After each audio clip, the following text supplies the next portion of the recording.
past few days, the Louvre was robbed.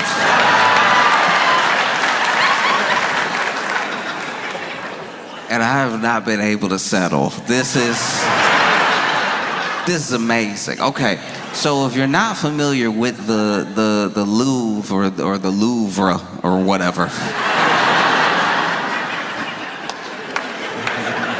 it's one of the most visited museums in the world, and people go there and then they act like they've been changed by art.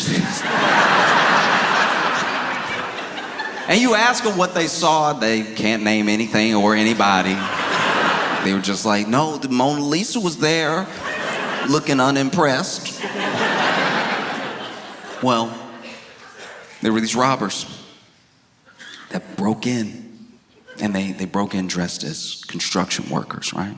They had actually rented this like powerlifting vehicle that had a ladder that would bring them up to the next level where they could cut in, because they brought tools to cut in through the window and enter that way. They didn't want to just come through the front.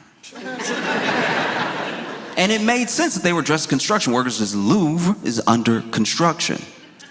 Permanently, I guess. It's always under. Why is Europe never finished? Europe always, all of Europe, always, unless you're out in the country, there's always like, oh, we gonna fix this road. We've been working on it since 1822.